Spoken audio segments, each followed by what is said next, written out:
എൽഡിഎഫിന്റെ പരാജയവും യുഡിഎഫിന്റെ ചരിത്ര വിജയവും ചർച്ച ചെയ്യുന്നതിനിടയിൽ കേരളത്തിൽ ബിജെപിയുടെ 3 എംഎൽഎമാർ നിയമസഭയിലേക്ക് എത്തുന്നു എന്ന യാഥാർത്ഥ്യം കൂടി നമ്മൾ ചർച്ച ചെയ്യേണ്ടതുണ്ട്. കേരളത്തിൽ താമര വിരിയില്ല എന്ന് പറയുന്നവരോട് 3 എംഎൽഎമാരെ മുന്നോട്ട് വച്ചാണ് ബിജെപി ചെക്ക് പറയുന്നത്. നേമത്ത് ബിജെപി സംസ്ഥാന അധ്യക്ഷൻ രാജീവ് ചന്ദ്രശേഖർ 4978 വോട്ടുകൾക്ക് മന്ത്രി വി ശിവൻകുട്ടിയെയാണ് പരാജയപ്പെടുത്തിയത്. യുഡിഎഫ് സ്ഥാനാർത്ഥി KS ശബരിനാഥൻ മൂന്നാമതായി. കഴക്കൂട്ടത്ത് കടുത്ത മത്സരത്തിൽ വി മുരളീധരൻ 428 വോട്ടുകൾക്കാണ് കടകംപള്ളി സുരേന്ദ്രനെ തോൽപ്പിച്ചത്.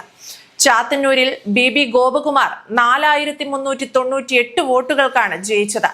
CPI സ്ഥാനാർത്ഥിയും സിറ്റിംഗ് MLAയുമായ R രാജേന്ദ്രനെ തോൽപ്പിച്ചാണ് ആ ചരിത്ര നേട്ടം. അതായത് 3 ഇടങ്ങളും ഭരിച്ചിരുന്നത് ഇടതായിരുന്നു. അവിടെയാണ് BJP അധികാരം പിടിച്ചെടുത്തത്. അമിത്ഷായുടെ ചാണക്യതന്ത്രം തന്നെയാണ് ഇവിടെയും BJPയുടെ വിജയത്തിൽ ബുദ്ധി കേന്ദ്രമായി പ്രവർത്തിച്ചത്. പ്രചാരണത്തിന്റെ മുഖമായി പ്രധാനമന്ത്രി നരേന്ദ്രമോദി പ്രവർത്തിച്ചപ്പോൾ ഷായുടെ ചാണക്യ ശൈലിയിലെ സൂക്ഷ്മ മാനേജ്മെന്റും തന്ത്രപരമായ സഖ്യങ്ങളും പ്രാദേശിക തടസ്സങ്ങളെ ഫലപ്രദമായി തകർക്കുകയും ഒരു കാലത്ത് അഭേദ്യമെന്ന് കണക്കാക്കപ്പെട്ടിരുന്ന പ്രദേശങ്ങളിൽ നിർണായക വിജയങ്ങൾ ഉറപ്പാക്കുകയും ചെയ്തു.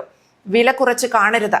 ബംഗാളിലും സ്റ്റാലിന്റെ ഉരുക്കുകോട്ടയിലും വിള്ളലുണ്ടാക്കാൻ സാധിച്ചിട്ടുണ്ടെങ്കിൽ 2031-ലോ 37-ലോ കേരളം പോലും പ്രതീക്ഷിക്കാത്ത മാറ്റമുണ്ടാക്കാൻ BJPക്ക് സാധിക്കും. LDFും UDFും കേരളത്തിൽ തമ്മിലടിക്കുന്നതിനിടയ്ക്ക് വ്യക്തമായ പ്ലാനിംഗ് തയ്യാറാക്കിയത് BJP തന്നെയാണ്. വെറും 3 സീറ്റിനാണോ ഈ വീമ്പ് പറച്ചിൽ എന്നാണെങ്കിൽ ആ 3 സീറ്റ് തന്നെയാണ് പ്രശ്നം. മാത്രമല്ല, ഭയക്കേണ്ടതുണ്ട്. കാരണം BJPയുടെ നിലപാടും കേരളത്തിലെ ഭൂരിപക്ഷത്തിന്റെ നിലപാടും വേറെ ആയതുകൊണ്ട് തന്നെ ഭയക്കേണ്ടതുണ്ട്.